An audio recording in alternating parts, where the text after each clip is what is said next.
Have you had a boyfriend who cheated on you? Were you devastated by the betrayal, the lying, the deceiving, the double life, the illusion that your relationship was actually strong, the second guessing of your own judgment? You're not alone. Millions of women have suffered from unfaithful men. Some manage to repair their relationships, some continue to suffer with a cheating partner and a lack of trust. Others break up but can't help but to choose other guys who also lie. In this Love You podcast, I'm going to walk you through and tell you when you should stay, when you should go, and what you can do to break your patterns. Stick around.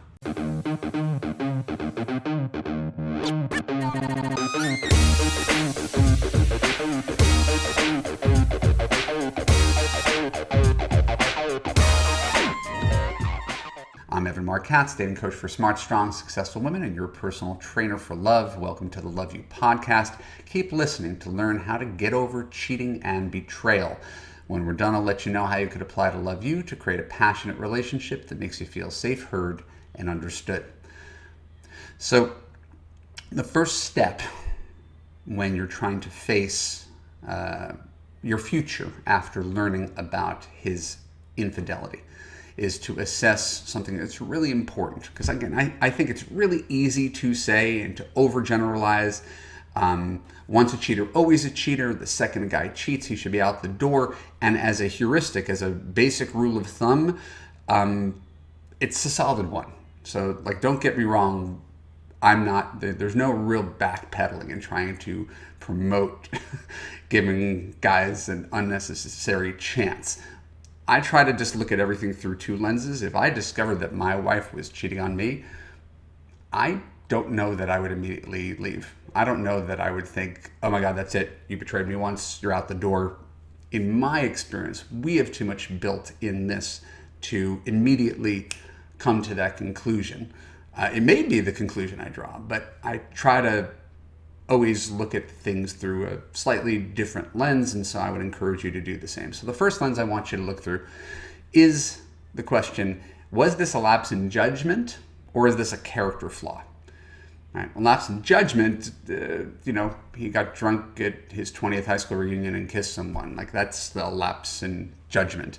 That's different than a guy who's carrying on a long affair behind your back. A guy who's carrying on a two and a half year affair behind your back with a woman in a different city or something like that, that's constant betrayal.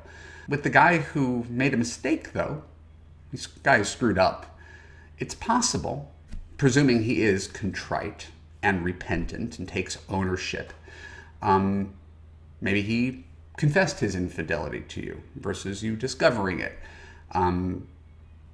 There are people who are overall trustworthy who have made mistakes. And so you have to ask yourself, is this a high character man that I'm with who has never betrayed any hint of being a low character person? Or is this is actually who he's always been, I just never really saw it before? So it's important to think like this, because when you're talking about a relationship, especially a marriage, you can't overreact. You can't just let your anger and betrayal and emotions rule. If you want to try to save your relationship, you then have to ask yourself, can you actually forgive him? Right? Not forget. No one forgets. But to forgive the way you forgive anyone in your life, friend, family, for a transgression, for a mistake, for a disagreement. I know this is of a different caliber. But forgiveness means that it actually means forgiveness. It's something that you decide to relegate to the past, right? And not something you can continue to relitigate and argue about over and over. But because infidelity is such a huge betrayal, a lot of women, understandably, can't forgive. But if you can't forgive, then you can't really have a relationship. If you can't leave that in the behind and you're going to be holding this over your relationship for the entire future, well, you're not operating from a place of trust. And healthy relationships are all about trust, full trust. If you can't trust the guy because of what he did with another woman, there's really no point in taking him back. Let him go, find someone else that you can trust. If you let him go because of his infidelity, which is, again, a perfectly viable stance, the best way to move on is this. Realize that the next guy has nothing to do with the last guy. Right? You may have dated, married a cheater. You may have married a series of cheaters. Right? That has nothing to do with the next guy that you meet. Right? So then, when you're dating, consider whether you've overlooked any red flags when you were dating the previous guy. Right? Did you ignore something? Did you have a sneaking feeling? Did you have something that indicated that he may not be the man that you thought he was? My wife had this experience. My wife is drawn to charismatic guys, and she had a husband who was really, really great. She still speaks highly of his personality and his charm and his sense of humor.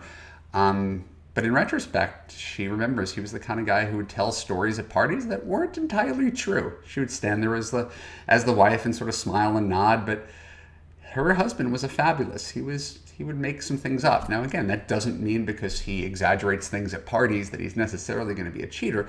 But in retrospect, she saw he wasn't a guy who held truth as his highest value. So look back at your previous relationship with the guy who betrayed your trust and ask yourself, is this part of a larger pattern? Am I attracted to players? Am I attracted to emotionally unavailable men who don't want to commit? Am I attracted to charismatic narcissists? Am I attracted to guys who are just a little shady, or men who make questionable decisions involving ethics in business? Would you think of setting this person up with your best friend or your sister, this man that you're pining for? So if you're drawn to these kind of guys, that's not a crime on your part, but it's absolutely something to be aware of, right? Because then you live in this universe where you believe all guys are liars or cheaters. No, the men that you are attracted to, that you're choosing, are a subset of those guys. You're going to run into a lot of them if these are the men that you are constantly drawn towards and the kind of men that you constantly date. Remember, you're not a magnet. The universe is not sending people your way. It means you're attracted to that kind of person, you choose that kind of person, you double down on that kind of person. And going forward, recognize this attraction for what it is. It's a deeply ingrained familiarity and pull towards low character men. And you can make a choice to choose nicer, safer, honest men in the future. All right, and this is like making the choice to stop eating a lot of sugar and starches and cut down on the alcohol if you want to lose weight. It's not that you still don't enjoy some of those things. You make a choice to be healthier, and then you live by that choice. Not all men are cheaters, but remember, if you've chosen a bunch of them, the answer is to fix your broken man picker rather than to kind of keep your fingers crossed that the latest player you start dating suddenly becomes an honest, faithful man. And that's what we do here in Love You. We help women fix their broken man pickers once and for all. Last month, I mentioned this on a previous podcast, last month we had 3 engagements. This month we had 2 engagements. 4 new women got boyfriends. Your life can change when you choose to change it. So, hey, I understand if you're hurt. I understand if you're reeling. I understand if you don't want to date right now. When you're ready to take love seriously and choose better men, you know where to come. I'm here for you. My name is Marc Katz. Thanks for tuning into the Love You podcast. For more episodes like this on YouTube, click on the subscribe button, ring the bell, and choose all to make sure you get notified when new content comes out. If you're listening to the audio podcast, please share an honest review on Apple. More reviews equals more awareness of the Love You podcast and more love in the world. And if you want to have an easy relationship that makes you feel safe, heard, and understood, look for the link below and go to www.evanmarckatz.com, where you could watch my free video on how to gain confidence, attract quality men, and fix your broken man picker. When you're done, apply to Love You Live to join hundreds of other smart, strong, successful women from around the world in a coaching community where women like you actually get the unconditional love that you deserve. I'll see you there.